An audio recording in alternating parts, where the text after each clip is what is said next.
Elizabeth Warren. I am your senator. Pretty amazing, huh? And this is your mayor, Mayor Rivera. Hi. And we came by today because I wanted to bring you a book. I brought a book for you. And the book is about someone named Drummer Hoff. Okay? And he drums. Anybody know how to drum? How do you drum? Show me how to drum on your way. Oh, good drummers. Good drummers. Okay. So this is his job. He is the drummer. And excuse me, I want to read you the book, but I'm going to need your help as I read it. Okay, you ready for the book? Yeah. All right, so let's see what it says. Oh, does that page have any words at all? No. Okay, so we got to keep going. And this page says Drummer Hoff. Everybody drum. Okay, that's Drummer Hoff. Let's see what it says. Drummer Hoff. Okay, are we ready for this? This is going to be so good. Are we ready? Yeah. That's a picture of Drummer Hoff. And here's his drum that he's holding. And it says, Drummer Hoff fired it off. Now, can you all say that with me? Because we're going to say this over and over in this book. Drummer Hoff fired it off. Okay, you ready? Want to try it one more time? Drummer Hoff fired it off. Okay, let's see what that means here. It says, Private Parrish brought the carriage, but, ready? Drummer Hoff fired it off. Okay, let's try that one more time. Drummer Hoff fired it off. Okay, good. It's really a round table for you guys to discuss what you guys are doing with the senator, or anything else? Issues, priorities, number one things you want me to know about. Anybody? I'll jump in. Sure. I'm very surprised. I am in charge of the weatherization, the Department of Energy, and the field assistance programs for Carolina County Act Council. And we have funded the federal government for the field assistance program. Right. If So I can- like it. If I can say one thing, I started here in 2008 as the director of the field assistance program, and found it very odd that we don't get all our funding at once. I know. It's spread out throughout the year, and it's very hard to figure out a budget to keep staff on. And it's kind of playing a game with the staff too. You know, you feel like, oh my goodness, I don't know when you're going to be laid off. Sometimes I'm saying in January, well, it could be in February. And, you know, I just told everybody 2 weeks ago that it will be in April. But now, thanks to you and everybody writing those letters, we appreciate that. They're saying that we will be getting the 9 out of the 10% that is remaining. So I appreciate your efforts in that. When I started here in 2008, we had just about 8,000 clients. And we now have close to 12,000. But my staff was 23 when we started in 2008, when I started. And we have 12 now. So we, you know, increased by 24% our number of applications, but our number of funding goes way down. And the other thing is, in 2008, our clients received $1,495. They're receiving $700 this year. And I understand that it has been a mild winter, but if the trend continues to go down, our people will not be able to heat past November 1st. Right. And, So, and let me ask on this. When you say you had 8,000 clients, now you're at 12,000 clients, is that because you've done a better job of outreach, so the need was there but you've got more people signed up, or that you actually have a 50% increase in the number of people who need help? so I do a lot of outreach because I really feel that our income guidelines are higher than most programs. And you need heat. I can just tell you that one of my outreach workers went to a house the other day, and the person had their gas stove going because they have no oil and they've been out of oil. We did send them oil, and we have the weatherization and how that going to replace the boiler. But he had the gas stove going with fans to heat his home. He's disabled. This isn't how people should live. It should be that they have enough money to buy oil for their home and keep their home warm.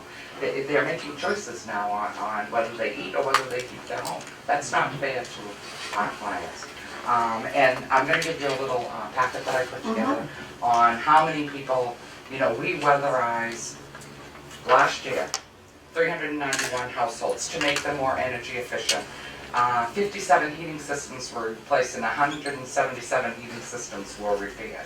But the number one thing that Robin will tell you, for every $1 of your federal funding, $7 of utility money is put towards that. It makes it $8 for that client. So it's very, very important, and I'll be quiet now, but Thank you very much. Thank you. Good, thank you. What else? Juanita. Hi, my name is Marissa, and I work with the Community Service Center. And my issue that I'm bringing to the table has to do with housing. We work in collaboration with CTI in Lowell, and we offer housing assistance workshops here weekly. Since July, we've had over 1,200 people attend the workshop. And what happens is they come to the workshop, and then the majority of the people are either looking for housing, move into an apartment, or help with arrearage. This year we've seen an increase in people looking for apartments because they're being displaced by landlords. They're getting notices, 30-day notices to quit, to give up their apartments. And what we're noticing is that these are people who are paying $800,000, $900,000 for an apartment. When they go out there to look for an apartment, same size apartment are now going for $1,200, $1,300. This morning I had a family come in. She got a notice to quit. She's paying $925. So she's being asked, even though she's been paying her rent on time, she's not a troubled tenant, but she's being asked to move to give up the apartment. So landlords are now able to increase the rent, and the fact that there are so many people out there looking, they get filled right away. People are paying the rent. We've had people come in, actually find apartments asking for $1,600 for rent in Lawrence. And where before they would come to the workshop, and within 2 weeks they call for an appointment because they found an apartment, it's taking them months to find an affordable apartment that they can move their families into. So because of the fact that we're seeing that, I wanted to bring it to your attention. I brought it to Danny's attention already, so hopefully we can collaborate and address the issue. Now, so with Lie Heap, I know what we're doing. I mean, I know exactly what we need to do, and I'm with you. It's just nuts. They're going to space out how we pay, but at least I got the basic point. You're talking here about rental housing, about affordable housing in the rental market. What's your sense about what's going to be possible here? Is it that you're trying to look for more rental units, trying to convert? Do you have much in the way of vacant housing following the crash still, or is there any HUD-owned property? Well, There's a little bit of all that, right? I mean, part of it, and then Little Fannie Mae, Freddie Mac property that's still, where are you? we have a big pressure to get housing in the mills that are empty. That creates a problem for the city because it's like concentrated. It's and there's so many needs, spaces that are either empty lots or dilapidated housing or fire housing in the core where people live that need to be redeveloped. That we want to focus those resources in there. There's not a real good way of doing that. People like the mills because they can do all these historic tax credits, all this other tax credits around doing that. You can do it fast, and there's a model because of what they've done in Lowell and other places that fits that. But since we're doing a big push to try to get those industrial spaces back online in the industry, we really want them to fill the infill housing that we've had. So we have that capacity. We just haven't really figured out a way to get people in there. We're doing. I don't know if Abel's here. We're doing, I think, 10 units. Would maybe possibly be 12 units with housing that we've taken as tax title, lots of lands that we've taken, houses that are in poor repair that we've got in our hands, so turn them over for units. But that's a drop in the bucket in a real way. Although 550 wind companies, they've done some work here, and they're going to do another little sliver up there. Another 50 units. Another 50 units up there. But the thing is, those units are restricted in perpetuity. That 60% of median. And the units that we're doing here, like with the small units, they're not restricted. So they can go back up. So you're selling, there's properties are being sold, the city properties are being sold, but then the landlord can charge whatever they want. Right? So that's really the big problem is we need a broad range of housing units for low-income people, middle, and higher income. And the other thing that happens, and I haven't been able to get a good number on this, is that the vouchers, the Section 8 vouchers, not only do we have our own Section 8 vouchers, but I think we have from outside of our community people who house Section 8 vouchers here in Lawrence, and that displaces those Section 8 vouchers for people from Lawrence. So they go to CTI and Lowell and they get a voucher for, Park Street in Lawrence, and instead of the voucher being here with us getting all the administrative fees, it goes there, and then we get the people, but not really have the support. And our people don't get it because our guys aren't going to CTI, or they're coming here to us. So there's that piece of it that there's not, there's not that kind of coordination on that front. But from the whole spectrum, I mean, we have that middle class people who need homes that are affordable to people that are homeless that can't find an entry place as well. So we have those needs across the board. And I'm not sure that the mills is the answer. I think that the infill housing part of it is the answer. We've actually, the people, it's not Wins, it's somebody else who's doing those extra 50 housing over there.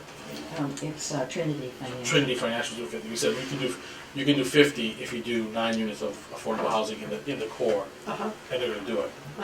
So that type of like leveraging one process to do that, so we're going to get 60 units out of what would have been 50. Another issue that I'd like to see addressed is if the landlords are going to increase the rents, make sure that they're maintaining these apartments, that these apartments are worth the rental increase, and that's not being checked on. Now, as you know, that's very much a state law issue. This is one that you've got to be with your state government on. There are slices where the federal government comes in. They watch obviously on Section 8, and that you have to meet certain standards. But this is one you also just got to stay on the state law.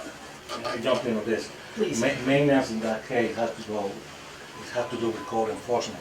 Yeah. State and local. State and local, I should I have know, said. I know locally we're doing wonderful. And with more manpower, we can do it much better.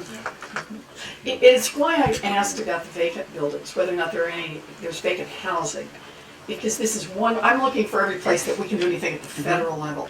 I have been bringing a lot of pressure to bear on FHFA, Fannie and Freddie, that hold the mortgages that have been in default for a very long time. And they are starting to sell these mortgages for pennies on the dollar, and it puts housing back into circulation. The problem is they've been selling them to hedge funds. So we're back in this, the same people who made money on the way up on the housing boom and then made money during the crisis are now making money as these are being stripped finally out of the federal government's hands and tried to put back into private circulation. So I've been a big advocate for the cities that have even a handful of these houses. Some have a lot, some have only a few. But if you've got them, trying to work out a package to be able to buy them back from the federal government, it's very much at a discounted price, and it creates at least an opportunity either for affordable housing for rental units or an opportunity to partner up with people who want to make it into housing they own. And this sometimes happens. We've gotten some groups together, outside financing, community banks want to do this, but the packages have to be designed the right way to make this happen. And so I've been pushing from the federal side. What they've been doing is they put them together. They'll do 4 in Lawrence and 3 in Fort Lauderdale, Florida, and 10 in Van Nuys, California, and 16 in Cleveland. Who buys that? Nobody but a hedge fund buys that, right? And then you have an absentee business landlord not tied into the community. If you have spotted an opportunity here, if you can find enough of these units and then find some local financing for them or a local nonprofit that wants to go into partnership, there's a possibility of bringing these units back onto line in a way that helps the community. And infill, if you look at the houses are there, now if they're not there, They're there. you know, but if they're there and held in this way, this may be a way to create an opportunity to get some more affordable housing without having to pay full retail price for it. A way to take, someone's out there buying it at a discount, and I'd rather see it moving back into housing that's gonna be helpful to the And community. stays affordable. And stays So affordable. now, how do you think we can get to that list of Fannie Mae, You need that list. Fannie Mae? So basically, you've got Fannie a, and Freddie. yeah, it's Fannie and Freddie. And then FHFA is their conservator that now is responsible for Fannie and Freddie since the crash. You wanna look at the mortgages. Who's holding mortgages for property, for your infill property in Lawrence? Who holds the mortgages and what mortgages are in default? And the place to start is probably your housing officer, I assume, has a list of all vacant properties. It's the first place to look. Now, they're not all necessarily vacant, but it's at least a place to look. Something to think about on it, because I know how important, and that every housing unit you can bring back online and fill in. I get your point about infill. Oh, and then, It's good. and then we're trying to, the focus on bringing back people downtown. Yeah. There are tons of empty housing on Essex Street above, on the second and Let's third find out who floor. holds the mortgage. Same thing on Broadway, second and third floor, because it used to be a commercial, so we're trying to bring folks back in that. Good, good, good. Can I hear from Head Start? Who else wants to talk? Santa Pimentel, one more time. Yes. And thank you for giving me this opportunity. For me, it's so amazing. Stay here today for saying my personal history about Hester and how Hester, the parent, changed the dynamic in my house. My daughter, she is in Hester, here, Common Street. I'm so proud for her. With only 3 years, she know how to count it, the 1 to 10. And she is in the song ABC is one impression.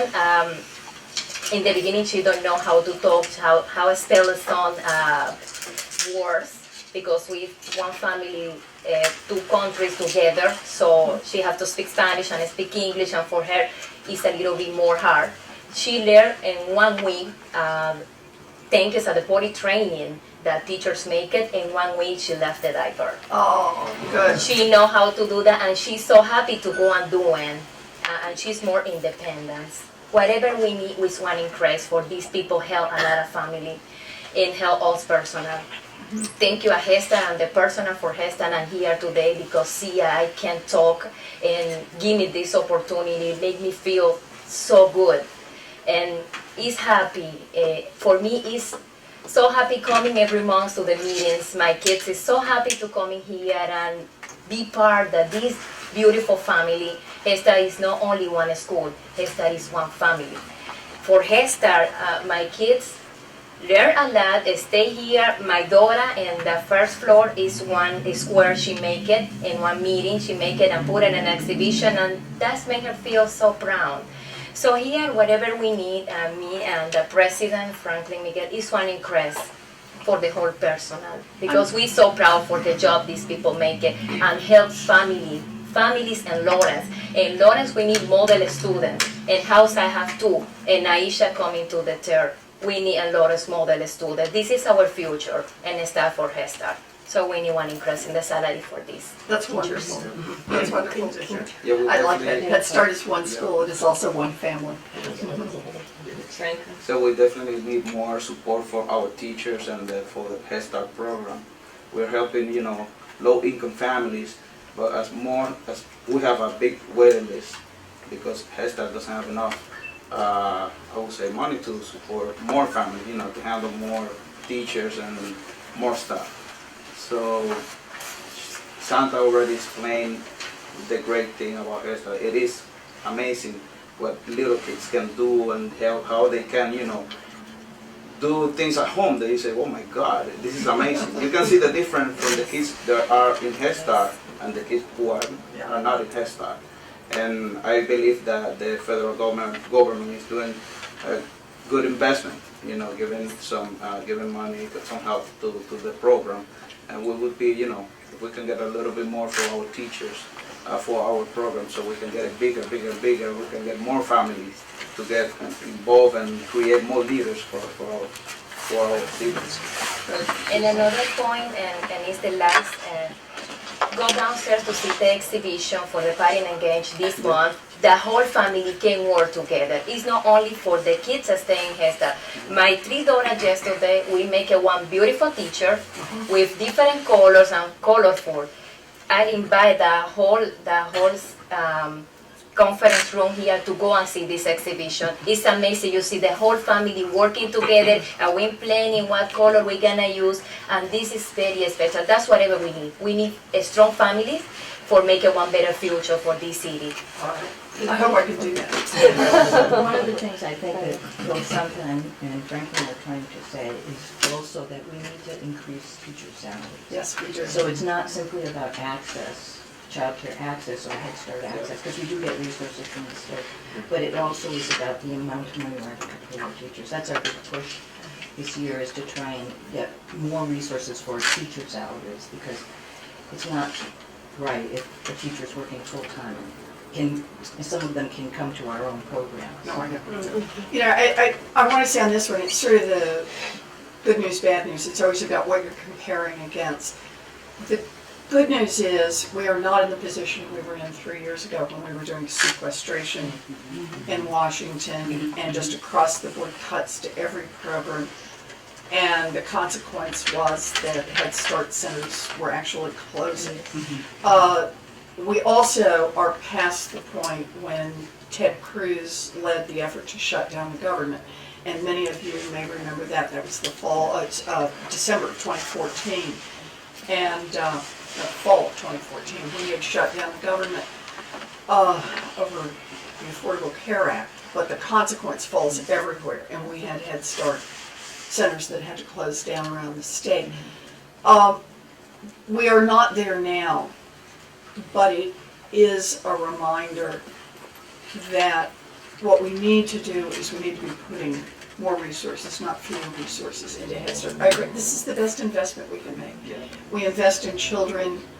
The nickels we put in with children will pay off with the dollars when they are teenagers, when they are young adults, when they get established in their lives and can really build their own economic security.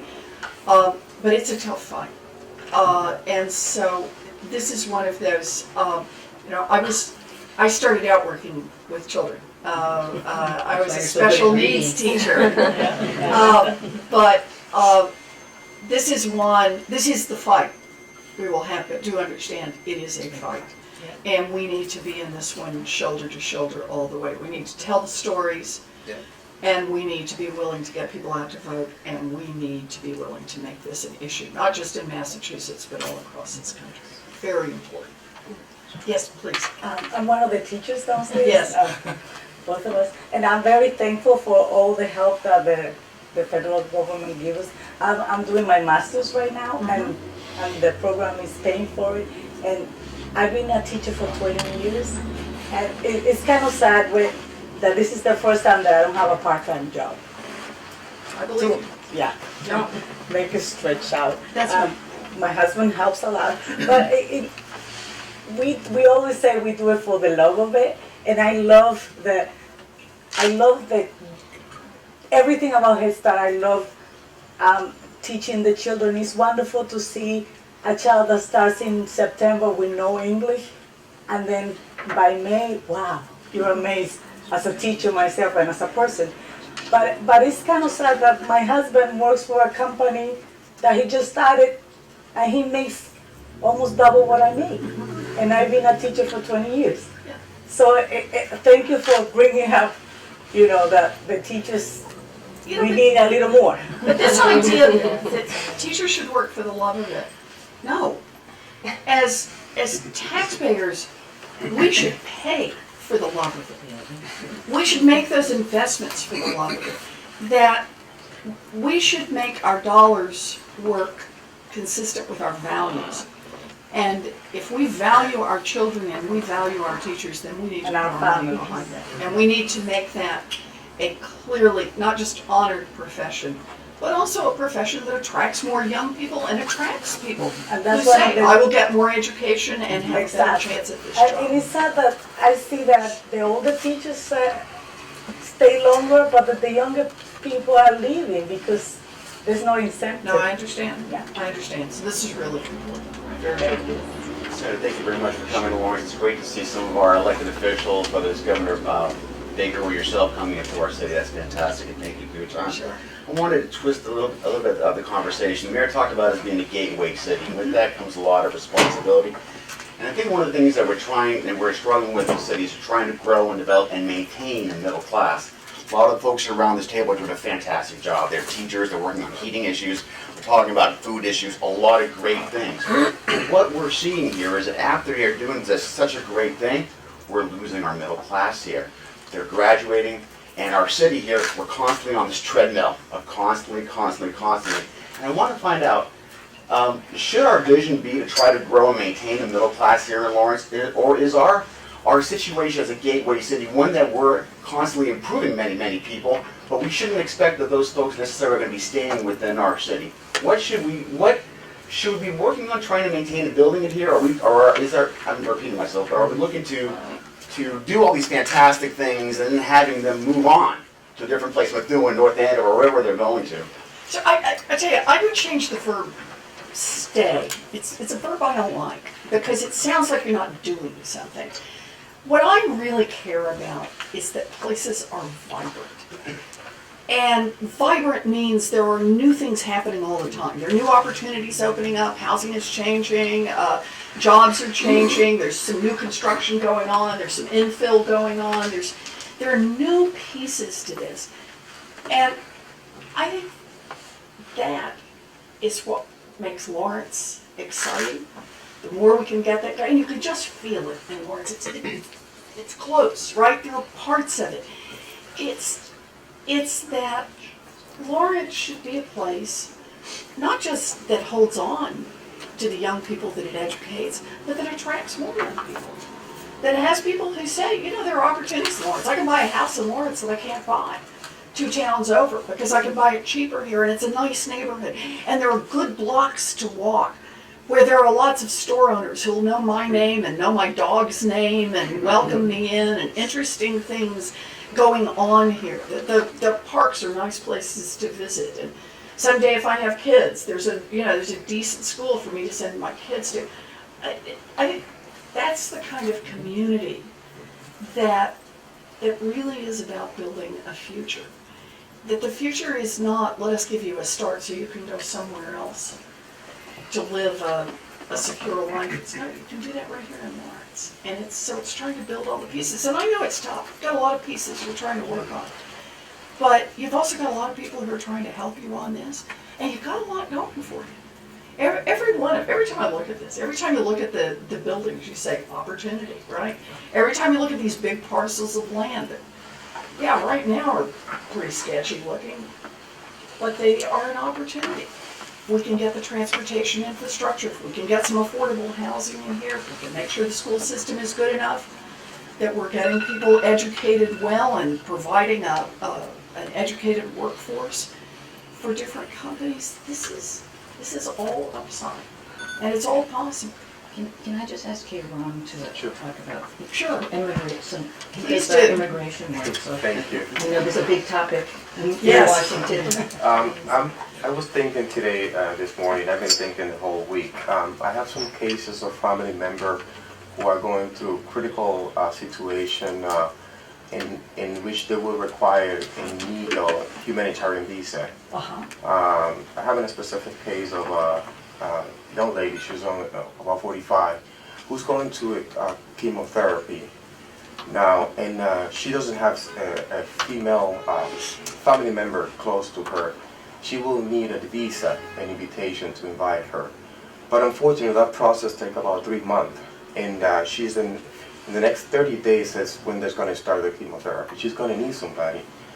What can your office do to expedite a humanitarian visa for situations like this one, or a family member who needs to bury a family here in the U.S.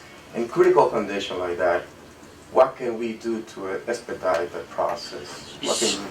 So it is a good question, and I'm sorry to hear about this, but we know circumstances just arise where people need something and they need it on an emergency basis. I have my state director is right here, Roger Lau, and my regional director, do you know Ariel? So my name is Ariel. I'm the regional director for the Senator, and I do a lot of the constituent casework. After we wrap up today, feel free to catch up with me. I'll take your contact information down, and I can touch base with some of the immigration folks, and we can definitely get that moving forward. And just so you know, we keep 2 people now in our office full-time to try to help with all of the issues. Immigration, visas, emergency situations, adoptions across countries, just a whole range of things, and they are both really, really good. Now, it doesn't mean we can win every case, it doesn't mean they always come out the way we hope. Well, our case in particular, people who are very low income, you know, and they cannot afford to go to a lawyer. No, but we are glad to help as we can, but if you'll talk to Ariel, okay, he's here for this region, and does a lot of the casework right out of this region. It's been awesome, and we had the opportunity to talk to our senator and give us some of this information that we can move along. Let me say one more. Hostage anymore. I want to say one more. I like this. I'd stay all day and talk about this stuff. But I want to say 2 things. When I was talking about some things that are better, it's the reminder where the fights are. We did get one thing through in this last budget process. There were things about this budget that went through in 2015 that just made me want to cough up a hairball. But I don't know if any of you remembered, but with the Earned Income Tax Credit, during the financial crisis, one way to try to boost the economy, we actually expanded the Earned Income Tax Credit. So we both expanded a little bit of the eligibility and expanded a little bit of the money. That was set to expire next year. And one of the things on our side that we were able to fight for was to get that expansion of the Earned Income Tax Credit made permanent.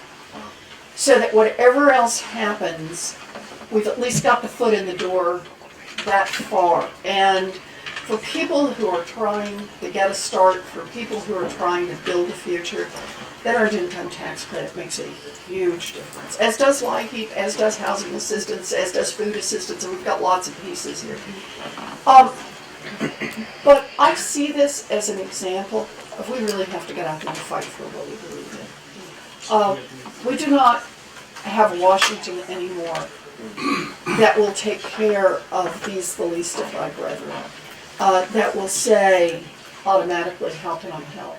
We have a Washington where there are true fights over shutting down Head Start centers, which I just find deeply shocking. But it means we have to be ready on our side to make our case and be ready to fight back. I want to thank you all for everything you do every day to try to make this a little better city, a little better Commonwealth, and a little better country. My job is just to try to be a good partner to you because you're really doing the hands-on work that makes a real difference in people's lives. So thank you very much.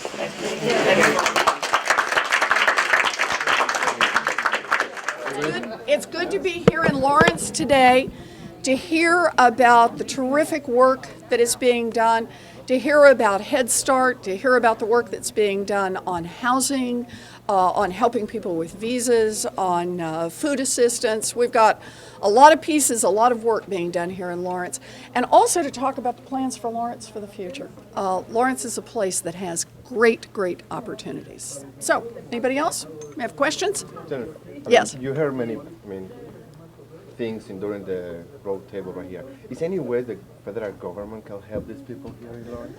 Yes. The federal government wants to be a good partner to the people in Lawrence. And it's my job to try to make that happen whenever and wherever I can. So, for example, we talked about heating assistance. There's federal money available for people who can't afford to heat their homes in the winter. But it's a challenge to get those federal dollars. So we work with the local officials here in Lawrence, and when Lawrence tells us we need some help kicking some of that money loose from the federal government, then we do our best to do that. And in fact, we have a success story. Linda and I were just talking about it, and we managed to get the money loose from the federal government so it can go back to the families that most need it. We don't do it every time. We don't win every battle. But I tell you, we will get out there and fight for what's right for the families of Lawrence. How important is this communication bridge between Lawrence and Federal? The communications bridge is very important. It's very important to be able to sit down with the officials who are right here in Lawrence delivering the services, to be able to sit down with the mayor, to be able to sit down with people from city council, and to hear directly from them. But make no mistake, this isn't something that happens just on one day. I have staff here in Massachusetts, and they are in touch with people in Lawrence every single day, and that's how it needs to be. We have to be in close communication. We can't hold problems for weeks, for months. We try to work on them as soon as they arise and do everything we can to resolve them. What is the best way to anybody can make in communication with your office, with your local office? So anyone who's online can always go to Warren, WARREN, .senate.gov, and find there the phone numbers, find the addresses, find the names of the people who are right here in Massachusetts that they can talk to. So it's warren.senate.gov, and you can find all of the information. Is that bilingual in the office? I mean, Yes, you can find it. That's Good. important for Okay, Anything good. else you'd like to add? Good, you bet. You know, I like being in Lawrence because Lawrence is a gateway city in the true meaning of that word. It is a gateway for people who are building a future. That's what Lawrence is all about. Thank you. Thank you. Any other questions? Yes. Go ahead.